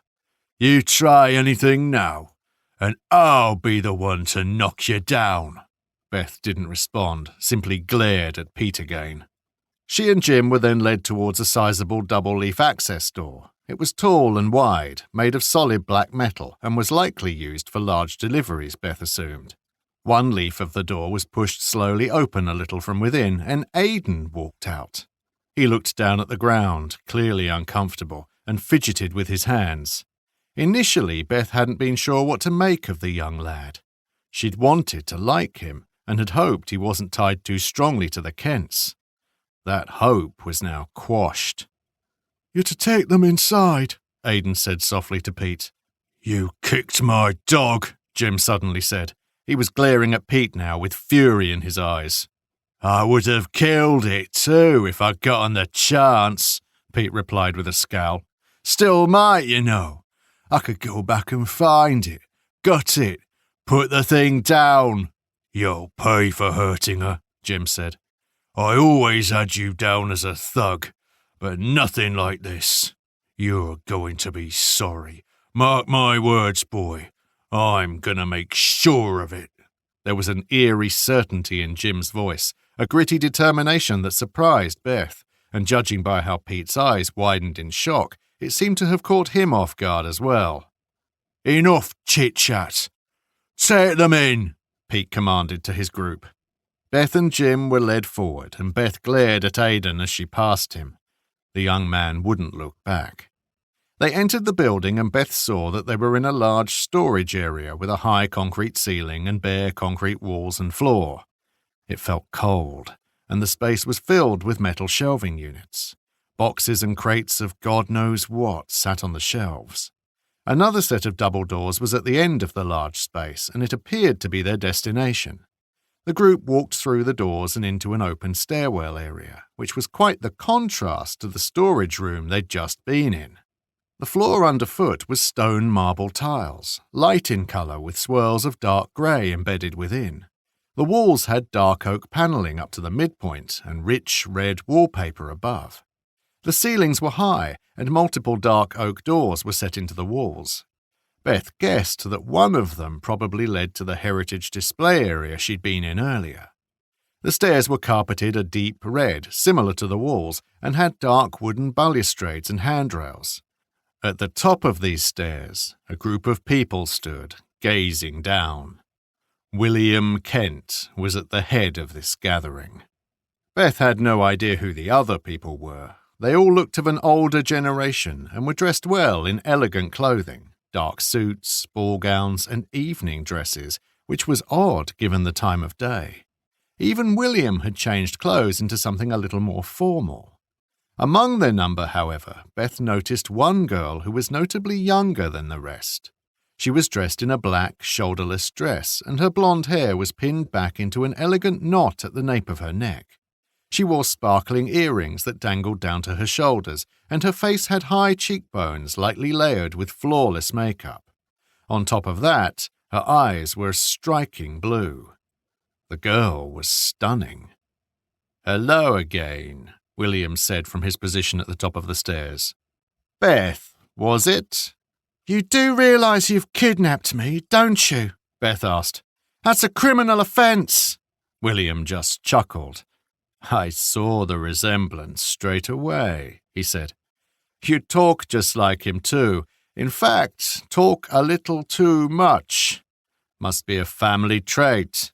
"Where's my brother?" Beth snapped. William ignored the question and went on. "I had to be sure, of course. Couldn't just take you there and then. Have to be careful, you know. So I showed Josh some camera footage of you when you waltzed in here earlier, bold as brass. He didn't say anything, but the worry on his face told me everything I needed to know. He'd originally told me he didn't have any family left. Quite the liar, your brother, isn't he?" "What have you done with him?" Beth asked, raising her voice. "Tell me where he is." William just turned to Jim instead. "Shame you've gotten caught up in all of this, isn't it?" "You behind those killings on the beach?" Jim asked, raising his head defiantly. "You murdered those poor people?" William chuckled. "You have no idea what is going on, Jim. I know enough to realize things are going to go to hell, just like they did 50 years ago." "Well, I suppose you could say things are going to go to hell, Jim. That's certainly one way to look at it. We have a different view, of course, but you're welcome to yours. But no, this isn't like last time. This is something much more divine." "Bring them up," he called out. Beth wasn't sure who he'd shouted to. Even Pete and his goons looked around confused, unsure if they were to follow that instruction. However, the group at the head of the stairs then parted and 4 men came stomping down. They looked to be in their 20s or early 30s, and the men all had shaved heads and almost blank expressions. All were dressed in dark combat trousers and tight black jumpers. They didn't seem to be mere street thugs like Pete and his friends, and had a terrible intensity about them.